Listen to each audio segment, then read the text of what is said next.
finally, we'll have Tristan David, and he will present about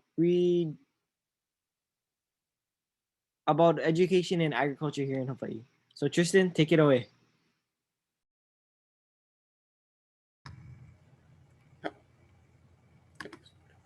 Aloha. Well, I'm going to share my screen actually because I have a presentation.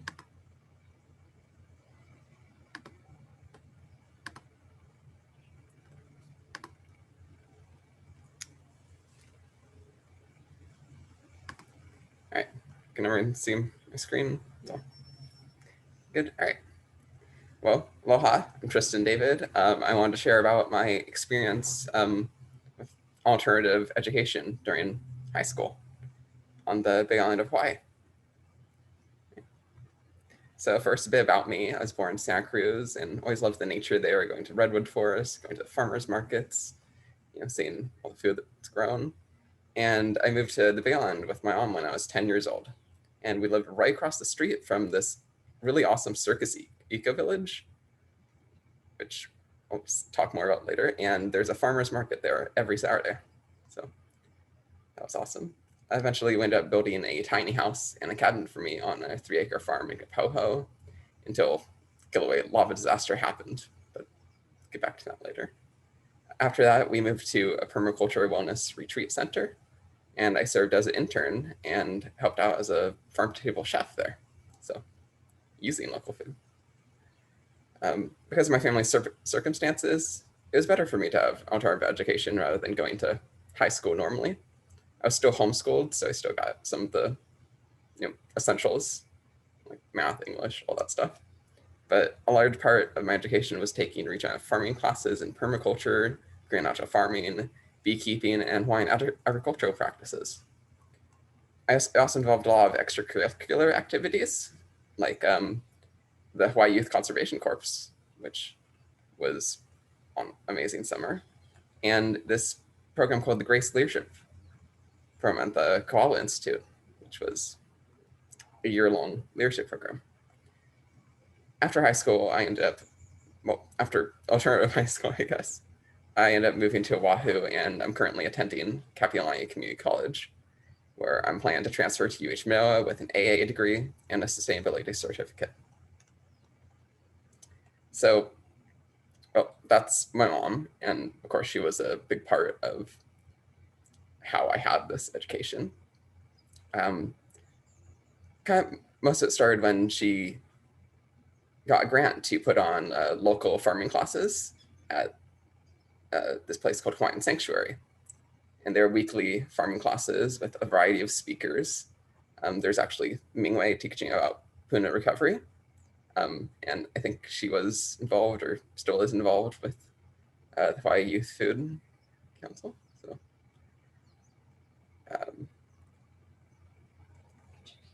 yeah. And after the classes had been going on for a while, and they got more popular, Mom saw that there's such a demand for education and learning about local food and how to grow it in Hawaii, that she founded the Puna chapter of the Hawaii Farmers Union United there. And I was happy to be a big part of helping her out with that. We had a lot of teachers there and a lot of people that have helped, develop and enrich my experience with regenerative farming. See some of them here. Yeah. And there's some more. Learning about Korean Nacho farming with Drake and David Forsyth. They're really awesome. And Maddie Smith, she does a lot of stuff with cacao, which is, chocolate. It's awesome. And it's great to learn from all these people, and they've been a huge impact in my life. And I also did beekeeping with Jen Rasmussen. These are a lot of fun, so I just wanted to share that. Kind of where a lot of my interest started was when I was still in middle school. At Haas, Hawaii Academy of Art and Science, there was an elective class called Garden to Grinds with Wendy Baker, who I know has been involved with this program in the past. And it kind of started off a lot of my interest in sustainable farming and growing my own food, growing food for others, and trying to be more involved in that stuff. So I'm thankful for her, that class.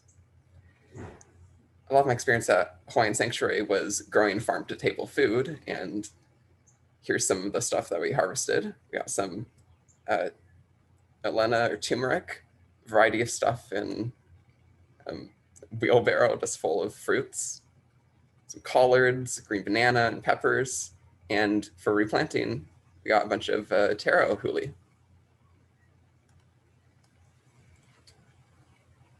And what I loved most about growing food there with the community was making it into food, cooking it up, and making a bunch of awesome dishes using pumpkin and fresh pumpkins, fresh taro, sweet potatoes, making our own pickles, and growing food for community because it was community. There's a whole bunch of people. Here are some of my favorite dishes. We had collard wraps, blanched collards and stuffings, sweet potato and coconut patties. It was a vegetarian kitchen, so there wasn't any meat, but these were pretty close. There's plenty of fiddlehead ferns growing on the property, so we made fiddlehead fern lomi salad and quiches with eggs from the chickens that were there. And here are some of the things that I cooked. It's just set out for the community to come take.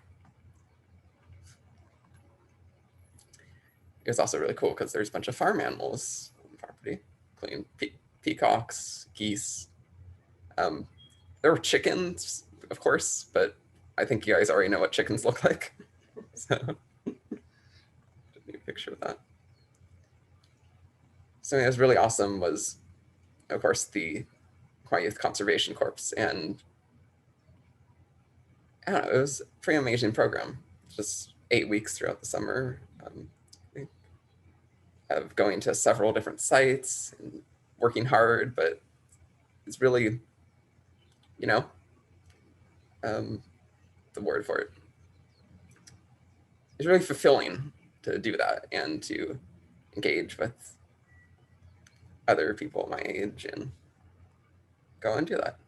It's one of the best experiences in my life, especially the week-long kickoff. Or the first week was a thing on Oahu, where it was everyone in the program for that year, including a bunch of the administration staff, and it was probably one of the best weeks of my life. It was inspiring and amazing. The other program that I did was the Grace Leadership Journey, which was a year-long program, but we met up once a month every weekend, or not every week, one weekend a month. And this program focused on teaching youth leadership skills and building a sense of community and working with peers from a bunch of different backgrounds. And it helped me to go up and talk at the county about advocating for youth like farmer training programs. County, so that's what I'm doing there.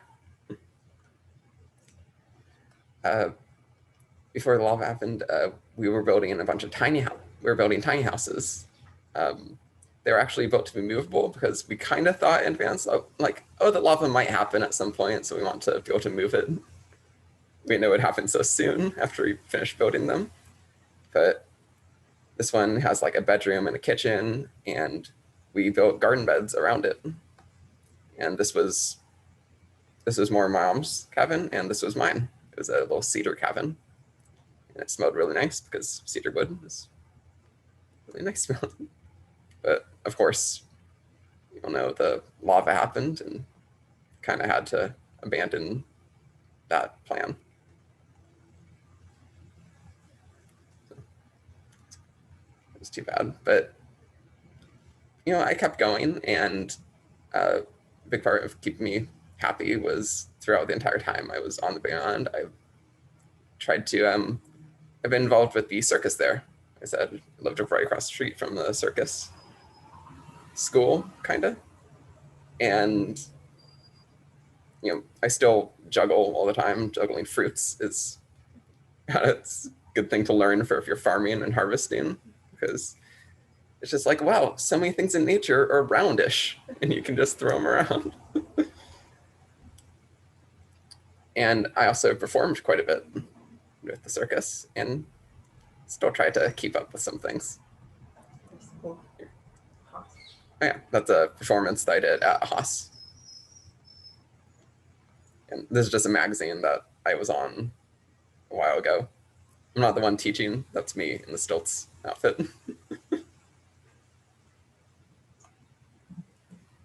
But yeah, that's about my experience in, I guess, high school during that time. And after booking it off of the Big Island and moving to Oahu, I've still tried to keep some of the farming and things I've learned going. This is actually my balcony right now. We have a garden there that we tried to set up to, try to keep growing food and keep, using what I've learned and keep doing things to some extent. So yeah, thank you for listening to everything, and I'm happy to be here and share this with all of you, and thankful to be here. And happy to answer questions if you guys have any. Sure. Yeah, thank you so much, Tristan. I know as a fellow farmer and on the Big Island, harvesting is never guaranteed. Like you said, you have the big lava flow, and recently I just had pigs come into my yard. So that's one thing about farming, is that it's never a guarantee, but it's always fun to do and satisfying, like you said. Yeah, if anyone has any questions, they could type it in the chat, or feel free to unmute your mic and ask questions. Oh, Debbie asked a question, Tristan. What advice would you give teachers in traditional public schools to support learning and experiences like you have had? I mean, I would say probably try to reach out to experts like in the community, and like a lot of the teachers that we had at those Plant Aloha classes, they didn't teach in schools. They were doing their own thing or already working in farms and doing things like that. So if you're a teacher and you want to learn more about how to relate students to farming experiences, then go out and talk to farmers and go talk to experts in, like Korean Nacho farming and stuff like that, permaculture.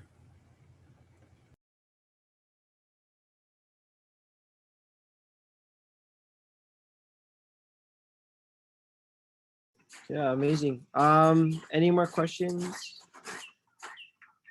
Thanks, Tristan, for answering the question. I was wondering if you had a moment in front of someone at DOE, like even the superintendent, what would be your one statement of advocacy for outdoor learning and the experiences that you've had, and why they would be needed for all public school students? Oh, well, I mean, I probably recommend like taking students on like field trips to farms and to things like that, because I mean, if you can't have them at the school, like I was lucky to have at Haas where there was a garden there. Yeah, definitely take. I'd say, yeah, definitely take them out and bring them to those experiences. What about a garden in every school? I mean, if you can have that, then that's awesome. Yeah, of course. That's great. Thanks.